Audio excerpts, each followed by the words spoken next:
Hi, can everyone hear me? Cool, all right.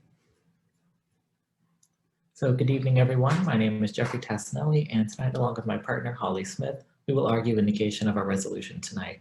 Bright Futures should not be Bright Futures should be expanded to fully cover the cost of college. With that being said, I'd like to go over a couple definitions so that everyone in the audience has an adequate knowledge of our subject and to both better enjoy the debate. So in the context of this debate, when I say to fully fund the cost of cover the cost of college, that means scholarship receiving students will incur no out-of-pocket expenses for tuition, textbooks, lab equipment, course fees, or housing. And when we refer to the Bright Futures, we are referring to the scholarship system set up by the Florida legislature, which currently operates using a three-tier system to distribute awards. So if anyone has been following the news recently, the secret is out that Bright Futures is undergoing some major changes right now in terms of funding. Our summer textbook stipends are now a thing of the past, like pagers and tube TVs, and this revision, along with it, has brought countless new editorials about changing the Bright Futures program at a more substantial level. And so the main theme coming out of these editorials and the news is that we should move in the opposite direction.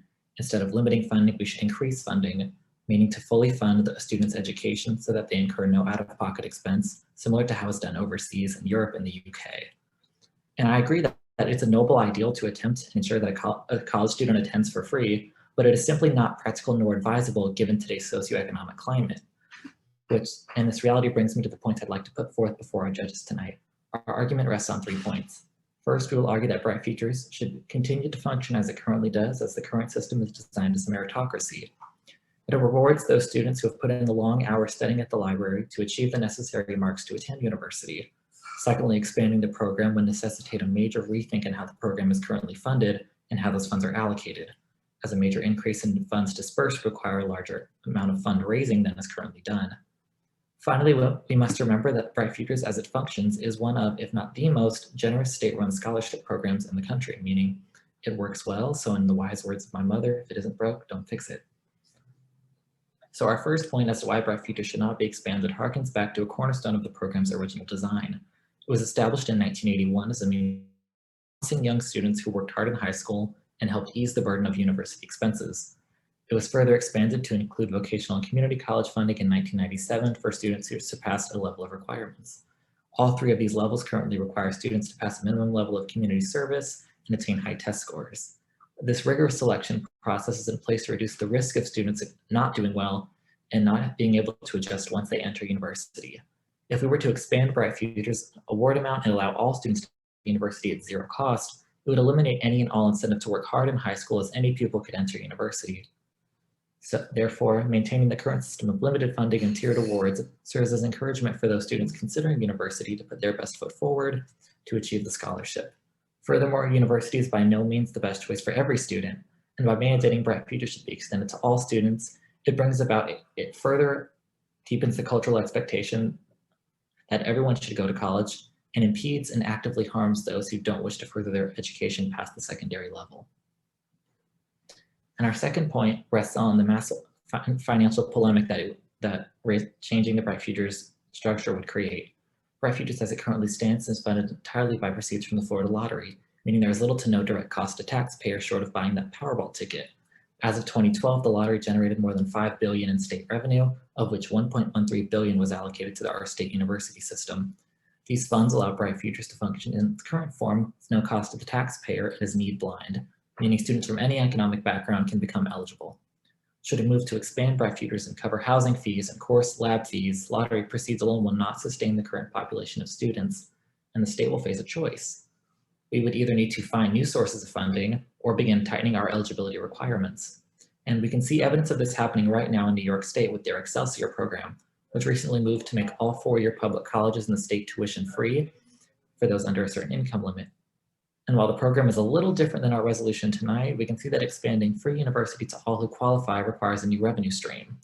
New York State has done this by accomplishing a markedly higher sales tax, up to almost 9% in certain areas, whereas Florida, in comparison to Florida's 7%, a 4% state income tax, which Florida lacks, a minimum 3% state estate tax, whereas Florida only pays federal estate tax, and a 2% real estate tax, which again, Florida lacks. So therefore, it's evident that expanded university access would put an enormous burden on the doorstep of Florida residents.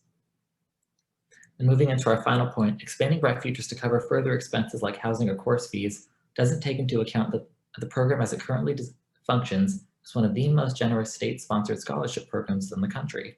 Like I mentioned before in the previous point, New York's Excelsior program makes all public institutions tuition-free for those who qualify, but their stringent requirements render more than 60% of students ineligible at four-year institutions, and at the community college level, more than 90% of students are ineligible under the current guidelines in a study conducted by the New York Times. Meanwhile, in a study from the journal Research in Higher Education, Florida's Bright Futures program has bolstered both university enrollment and retention by 10 to 20%, which also contributes to Florida's ability to retain the best and brightest of our state and contribute to our overall economic health. And this is in direct opposition to the phenomenon of brain drain, where our highly educated citizens leave the state to seek better opportunities elsewhere. If Bright Futures underwent expansion, those higher taxes to increase revenues could reverse these trends of keeping our best and brightest within the state and encourage brain drain. And this would essentially undo all of the strides we've made in higher education in the state of Florida over the past 20 years. Therefore, in summation, expanding the scope of Bright Futures would quite simply be a disastrous step in the wrong direction for both students and the state of Florida as a whole. The expansion would remove all incentive for students to study hard in high school to qualify for the scholarship. Furthermore, if the program were expanded to cover more of those out-of-pocket expenses, the state would need to explore further funding mechanisms like raising taxes or tightening eligibility requirements, as we've seen done in New York. And finally, we must take into account that Bright Futures has been a boon for higher education and our state's economic strength. It is for these reasons we urge you to vote in favor of the negation tonight. Thank you, and please get vaccinated.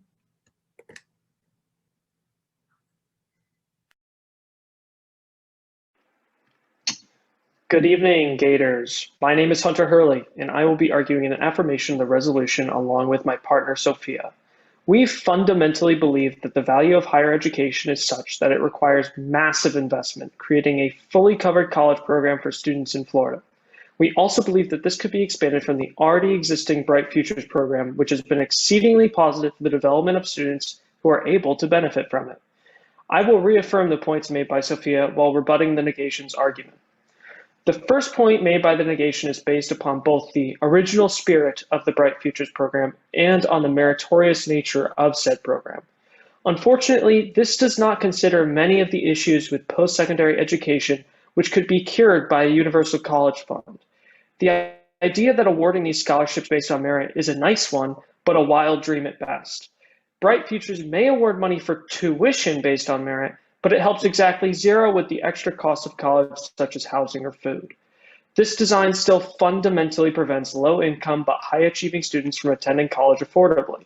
Without the merit-based system, there would still be competition to enter university, which could even be intensified by more previously locked out students entering the system.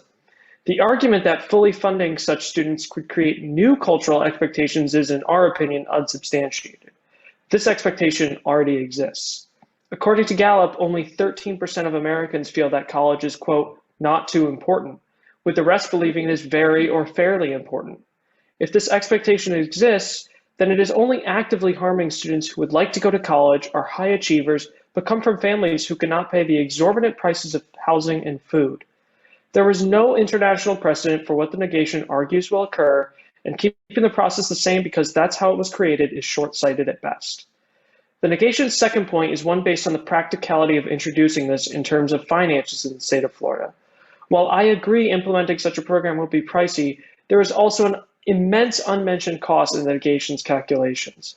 As my partner Sophia pointed out, student debt is an ever-growing and ongoing crisis. Collectively, Americans owe 1.7 trillion US dollars in student loans. 45 million Americans owe. This could, and if not remedied, will spiral into a full-blown economic crisis. People who owe will not be able to buy homes, cars, or commercial products. These massive financial problems, which the negation mentions, seems like nothing compared to the horrendous possibility of a full-blown economic crisis, which student debt could cause. Additionally, the fact that we are funding our best award system with a system as unconventional and unreliable as a lottery is unfortunate. What if we have a year where no one plays the lottery? Will we then let all high-achieving students suffer because the state relied on an income which is unsustainable? Additionally, they mentioned New York State's additional taxes. However, it's hard to attribute all of these taxes to education. The proportion of the budget spent on education is roughly the same as the proportion spent in Florida, meaning that much of the tax revenue in New York is going to other programs, such as healthcare and infrastructure. Not only can we afford the guarantee of the monetary cost of college, but we also cannot afford not to. The third point made by the negation centers on the idea that the current iteration of Bright Futures is one of the most generous offers in the country already. This argument relies on an expectation that taxes will massively increase, as will the cost of living at which people will rush to leave Florida. However, it ignores the potential positive effect of a subsidized college program. It's hard to understand that somehow making the already generous program, which to the negation's admission increases retention, more generous would somehow lead to a decrease in retention. This circular reasoning leaves out the possibility that smart and talented people with young families may move to Florida to take advantage of such a program. And obviously, we could implement residency requirements, which means that those families would have to contribute to the Florida economy for those 4 years. Why should we not implement a system which may draw smart, driven, and money-conscious families to our state? Creating a tax-subsidized college system in the state of Florida would eliminate bias against low-income students, incentivize attending college for our students, and eliminate the dangerous level of debt we have created in this country. Clearly, the way to move forward for our state and country is to expand Bright Futures, creating an equitable and fair system which prioritizes education. I implore you to vote for the affirmation. Thank you, and go Gators.